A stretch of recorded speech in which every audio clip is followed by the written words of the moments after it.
Good morning. I hope you're all well. Kathy has asked me to do this week's Wednesday reflection. Many of us during this strange lockdown period have found ourselves with lots of spare time on our hands. Perhaps some of us haven't. In my case, my small business hasn't functioned at all for the last 6 or 7 weeks since we've been in lockdown. I buy and sell user guitars and amplifiers, a real passion of mine, and I love what I do. But my suppliers are all closed, my contacts are isolating, and the auctions I used to go to regularly are similarly not open for business. But one benefit, I guess, is that a lot of our gardens are looking perhaps the best they've done for many years. Many of you know I've created a vegetable plot from an area of lawn at the rectory. I've never grown vegetables before, but somehow felt drawn to being more self-sufficient in this weird time that we find ourselves in. It's been pretty back-breaking work with no real mechanical equipment to help me, but strangely satisfying, and gave me a real sense of purpose and worth. My mind drifted to a story I heard many, many years ago, and for which some reason has stuck with me all this time. It went like this, and is entitled The Gardener and God. There's a story about a man who took on an overgrown rock pile of land. It was badly overgrown with all kinds of weeds and thistles and was just desolate, really. And in 2 years he turned it into a fabulous garden with all manner of beautiful shrubs and flowers, and people came from everywhere to see it. One day a clergyman came by and saw the garden and thought it was fabulous, but he wanted to make sure the gardener didn't take all the credit.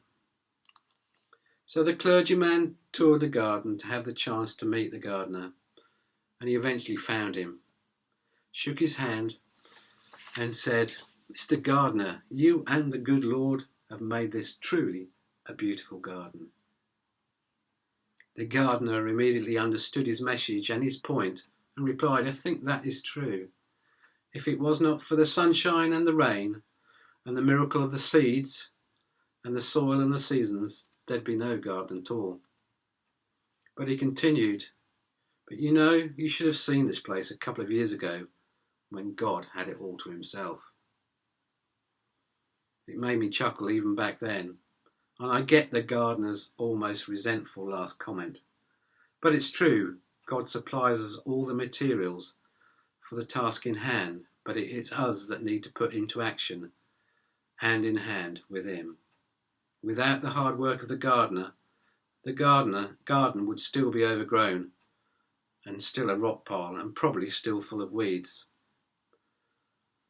I guess we lost the possibility of a perfect garden back then in the book of Genesis. The other day we had the privilege of walking around the gardens at Wycombe Vineyards.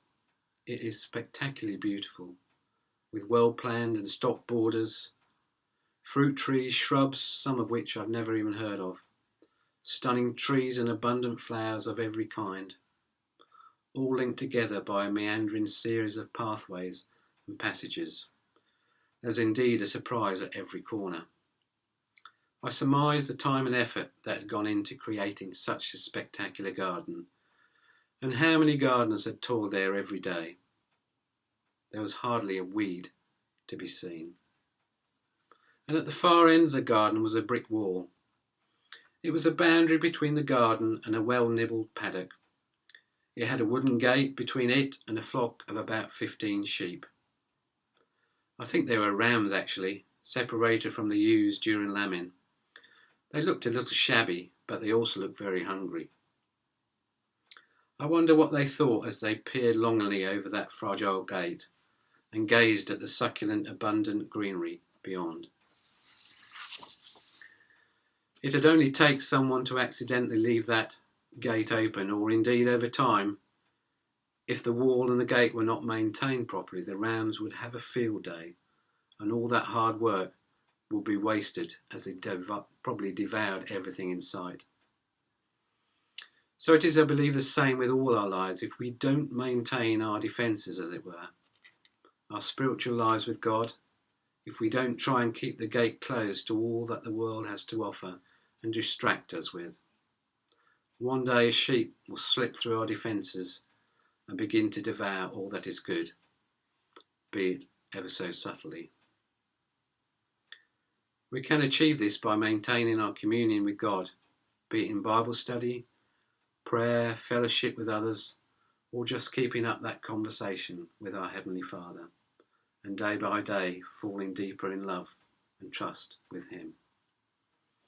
It's not easy to do. Kathy and I try and have a daily prayer time together, but to be honest, some mornings I just think, I really hope she forgets today so that I can get on with the things I really want to be doing and what I've got planned. And that's how the weeds sneak in and strangle us.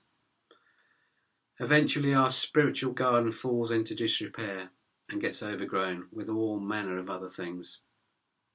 A sheep slips in, through the gate, and then the whole flock. There are many aids to prayer, and I'm sure Kathy has a whole host of resources. So please get in touch with her if you feel that would help. I'm sure the clergyman in the story was taken back a little by the gardener's reply, but I guess they both went away having more of an appreciation and understanding of the fact that we all need to play our part, while God plays his out in our lives and deeds.